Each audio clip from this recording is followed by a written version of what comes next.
Ladies and gentleman, ರಾಜ್ಯದಲ್ಲಿ ಭುಗಿಲೆದ್ದಿರುವಂತಹ CM ಕುರ್ಚಿ ಕದನ ಮತ್ತಷ್ಟು ತಾರಕಕ್ಕೇರಿದೆ. ಸಿಎಂ ಸಿದ್ದರಾಮಯ್ಯ ಹಾಗೆ ಡಿಸಿಎಂ ಡಿಕೆ ಶಿವಕುಮಾರ್ ನಾನಾ ನೀನಾ ಅಂತ ಪ್ರತಿಷ್ಠೆಗಿಳಿದಿದ್ದಾರೆ.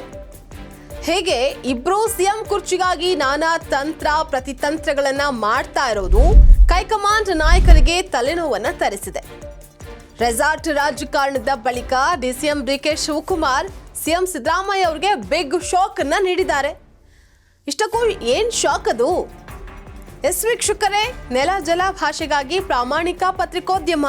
ನೀವು ನೋಡ್ತಾ ಇದ್ದೀರಾ ಫೋಕಸ್ ಟಿವಿ. ನಾನು ನಿಶ್ಚಿತ. 2023ರ ಚುನಾವಣೆಯಲ್ಲಿ ಪ್ರಚಂಡ ಗೆಲುವನ್ನ ಸಾಧಿಸಿ ರಾಜ್ಯದಲ್ಲಿ ಅಧಿಕಾರಕ್ಕೇರಿರುವಂತಹ ಕಾಂಗ್ರೆಸ್ನಲ್ಲಿ ಸಿಎಂ ಕುರ್ಚಿ ಕುಸ್ತಿ ಕಾವೇರಿದೆ. ಪಕ್ಷದ ಗೆಲುವಿನಲ್ಲಿ ಪ್ರಮುಖ ಪಾತ್ರ ವಹಿಸಿರುವಂತಹ ಸಿಎಂ ಸಿದ್ದರಾಮಯ್ಯ ಹಾಗೆ ಡಿಸಿಎಂ ಡಿಕೆ ಶಿವಕುಮಾರ್ ಇಬ್ರು ಪ್ರತಿಷ್ಠೆಗೆ ಇಳಿದಿರೋದು ಹೈಕಮಾಂಡ್ ನಾಯಕರಿಗೆ ಖುಷಿಯೇ ಇಲ್ಲದಂತಾಗಿದೆ. ದೇಶದಲ್ಲಿ ಕೇವಲ 3 ರಾಜ್ಯಗಳಲ್ಲಿ ಮಾತ್ರ ಕಾಂಗ್ರೆಸ್ ಅಧಿಕಾರದಲ್ಲಿದೆ. ಅದರಲ್ಲಿ ಕರ್ನಾಟಕವೇ ಪ್ರಮುಖ ರಾಜ್ಯ. ಹಾಗಿದ್ರೂ ಕೂಡ ಸಿಎಂ ಕುರ್ಚಿಯ ಕುಸ್ತಿ ಮಾತ್ರ ಪರಿಹಾರವನ್ನ ಕಾಣ್ತಾ ಇಲ್ಲ. ಇದು ಹೈಕಮಾಂಡ್ ನಾಯಕರಿಗೆ ಗೆದ್ದ ಖುಷಿಯೇ.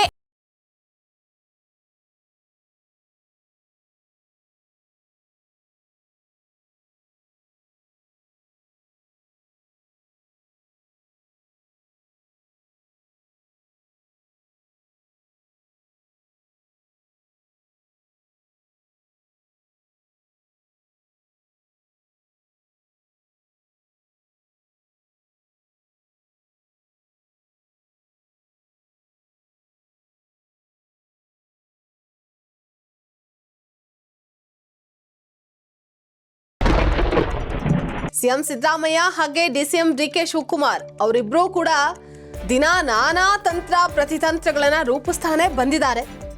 ವಿಧಾನಮಂಡಲ ಚಳಿಗಾಲದ ಅಧಿವೇಶನ ನಡೀತಾ ಇದ್ರು ಸಿಎಂ ಕುರ್ಚಿಯ ಕುಸ್ತಿ ಮಾತ್ರ ನಿಲ್ತಾ ಇಲ್ಲ. ಇದೇ ಪ್ರತಿಪಕ್ಷ ಬಿಜೆಪಿಗೆ ಪ್ರಬಲ ಅಸ್ತ್ರವಾಗಿದೆ. ಹಾಗಾಗಿಯೇ ಯಾವುದೇ ಕಾರಣಕ್ಕೂ ಸಿಎಂ ಕುರ್ಚಿ ಕುಸ್ತಿಯ ಮಾತಾಡಲೇಬೇಡಿ, ಕೊನೆ ಪಕ್ಷ ಅಧಿವೇಶನ ಮುಗಿಯುವವರೆಗಾದ್ರೂ ನೀವಿಬ್ರು ಕಿತ್ತಾಡಬೇಡಿ, ಒಗ್ಗಟ್ಟಿನ ಪ್ರದರ್ಶನ ಮಾಡಿ, ಪ್ರತಿಪಕ್ಷಗಳನ್ನ ಸಮರ್ಥವಾಗಿ ಎದುರಿಸಿ. ಇಲ್ಲದೆ ಹೋದ್ರೆ ಮುಂದಿನ ಚುನಾವಣೆಯಲ್ಲಿ ಪಕ್ಷದ ಮೇಲೆ ವ್ಯತಿರಿಕ್ತವಾದಂತಹ ಪರಿಣಾಮ ಬೀರುತ್ತೆ. ಅದಕ್ಕೆ ಅವಕಾಶವನ್ನ ನೀವು ನೀಡಲೇಬೇಡಿ. ಇದು ನಿಮ್ಮಿಬ್ಬರ ಕೈಯಲ್ಲೇ ಇದೆ. ಇದನ್ನ ಗಮನದಲ್ಲಿಟ್ಕೊಂಡು ವರ್ತನೆ ಮಾಡಿ ಅಂತ ಹೇಳಿ ಸಿದ್ದರಾಮಯ್ಯ ಹಾಗೆ ಡಿಕೆ ಶಿವಕುಮಾರ್ ಇವರಿಬ್ಬರಿಗೂ ಹೈಕಮಾಂಡ್ ನಿರ್ದೇಶನವನ್ನ ನೀಡಿದೆ. ಬೆಳಗಾವಿಯ ಹೊರವಲಯದ ರೆಸಾರ್ಟ್ನಲ್ಲಿ ಶಾಸಕರ ಪರೇಡ್ ನಡೆಸಿದಂತಹ ಬೆನ್ನಲ್ಲೇ ಡಿಸಿಎಂ ಡಿಕೆ ಶಿವಕುಮಾರ್ ಅವರ ವಿಶ್ವಾಸ ಹೆಚ್ಚಾಗಿದೆ. ಈ ಡಿನ್ನರ್ ಮೀಟಿಂಗ್ ಡಿಕೆ ಶಿವಕುಮಾರ್ ಶಕ್ತಿಯನ್ನ ವೃದ್ಧಿ ಮಾಡಿದೆ ಅಂತ ಹೇಳಲಾಗ್ತಾ ಇದೆ. ಡಿಕೆ ಶಿವಕುಮಾರ್ ಕಡೆ ಸುಮಾರು 100ಕ್ಕೂ ಹೆಚ್ಚು ಶಾಸಕರು ಬೆಂಬಲವನ್ನ ಸೂಚಿಸಿದ್ದಾರೆ ಅಂತ ಹೇಳಲಾಗ್ತಾ ಇದೆ.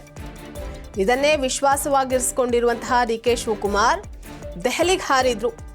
ದೆಹಲಿಯಲ್ಲಿ ಹೈಕಮಾಂಡ್ ನಾಯಕರನ್ನ ಭೇಟಿಯಾಗಿರುವಂತಹ ಡಿಕೆ ಶಿವಕುಮಾರ್ ತಮ್ಮ ಕಡೆ ಶಾಸಕರಿದ್ದಾರೆ ಅಂತ ಹೈಕಮಾಂಡ್ ನಾಯಕರಿಗೆ ತಿಳಿಸಿದ್ದಾರೆ ಅಂತ ಹೇಳಲಾಗ್ತಾ ಇದೆ. ಹೇಗೆ ಡಿಕೆ ಶಿವಕುಮಾರ್ ಬಳಿ ಇರುವಂತಹ ಶಾಸಕರ ನಂಬರ್ಗೆ ಹೈಕಮಾಂಡ್ ನಾಯಕರು ಶಾಕ್ ಆಗಿದ್ದಾರೆ ಅಂತ ಕೂಡ ಹೇಳಲಾಗಿದೆ.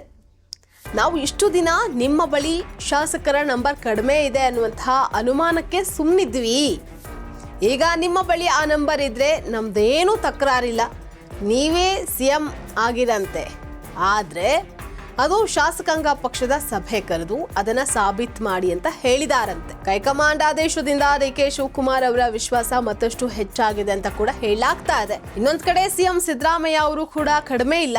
ಸಭೆ ಕರೆದ್ರೆ ಕರೀಲಿ, ನನ್ಗೇನು ಆಕ್ಷೇಪವೇ ಇಲ್ಲ, ಆಗ ನನ್ನ ಪವರ್ ಏನು ಅಂತ ತೋರಿಸೋಣ ಅಂತ ಹೇಳಿ ಲೆಕ್ಕಾಚಾರದಲ್ಲಿ ಸಿಎಂ ಸಿದ್ದರಾಮಯ್ಯ ಅವರಿದ್ದಾರೆ. ಅಂತಿಮವಾಗಿ ಏನಾಗುತ್ತೆ ಅನ್ನುವಂತಹದ್ದೇ ಸದ್ಯದ ಕುತೂಹಲ. ಇದಾಗಿತ್ತು ಇವತ್ತಿನ ಫೋಕಸ್ ಸ್ಪೆಷಲ್ ಸ್ಟೋರಿ. ನೆಲ ಜಲ ಭಾಷೆಗಾಗಿ ನೋಡ್ತಾ ಇರಿ ಫೋಕಸ್ ಟಿವಿ.